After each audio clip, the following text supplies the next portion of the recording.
अम्मी, अब क्या किचन भी आप संभालेंगी? तो क्या हो गया? आज मैं बना लूंगी। उसकी नर्स आज जल्दी आ गई थी। आज मैं नाश्ता बना लूंगी तो क्या हो जाएगा। रमशा अपनी माँ को बहुत समझाती है कि माँ उसकी फ़िक्र ना करो, क्योंकि वो बहुत चालाक है, आपको तंग करेगी आगे जाकर। लेकिन रमशा की माँ के दिल में बहुत रहमदिली आ गई है अपनी बहू अलीसे के लिए। अलीसे क्योंकि बहुत ख्याल करती है। यहाँ परीशा अपनी माँ को समझाती है कि यहाँ रुमेसा माँ को नहीं आने दो, क्योंकि वो घर में फसाद डलवाएगी।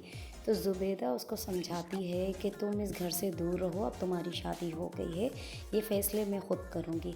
और परीशे को समझा के उसके घर जाने को कहती है। परीशे अपनी बहन के साथ बैठती है, हंसी मजाक करती है। उसकी बहन कहती है कि आपने बारी भाई को ग़ुलाम बना के रखा है, वो तो आपके ग़ुलाम हैं। और परीशे ऐसे अपने घर जाती है सुबह के टाइम पे। तो वो सोचती है कि मैं फ़्लावर्स ले लूँ बारी के लिए, ताकि वो खुश हो जाएंगे।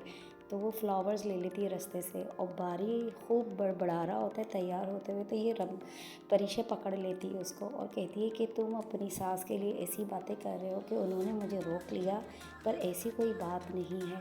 तो बारी घबरा जाता है, वो बोलता है नहीं नहीं ऐसी कोई बात नहीं है। यहाँ रमशा अपने भाई को समझाती है कि अलीज़े की फ़िक्र करना छोड़ दो, अलीज़ा अगर अपने पैरों पे खड़ी हो गई तो वो यहाँ से चली जाएगी। और उसको उसके उसके भाई को बहुत बुरा लगता है उसकी ये बात। यहाँ बारी सो रहा होता है और परीशा बोर हो रही होती है। परीशा कहती है कि मैं अब इसको कैसे उठाऊँ। आखिरकार बारी उठ जाता है और परीशा को देखता है। परीशा कहती है वो बोर हो रही थी। यहाँ अलीज़े का शौहर उसको एक्सरसाइज करवाता है। परीशा का फादर अपने घर के चक्कर में आता है ताकि रुमेसा और वो किराए का घर छोड़ के यहाँ शिफ्ट हो जाएं। रुमेसा बहुत चालाक है और घर में फसाद डलवाती है।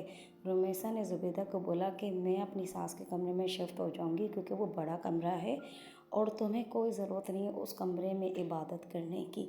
ज़ुबैदा को बहुत बुरा लगता है, क्योंकि वो कहती है कि मैं उस कमरे में इबादत करती हूँ, अब अम्मा नहीं रही तो क्या हुआ।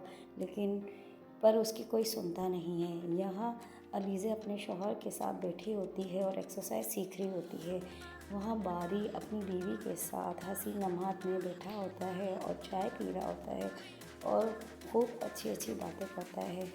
यहाँ अनाया के फादर अपनी बेटी के रिश्ते के लिए परेशान होते हैं। उनके लिए अनाया का रिश्ता आता है और वो अनाया के पास जाते हैं। अनाया उनको कहती है मैं आपको सोच के बताऊंगी, मुझ पर प्रेशर ना डालें।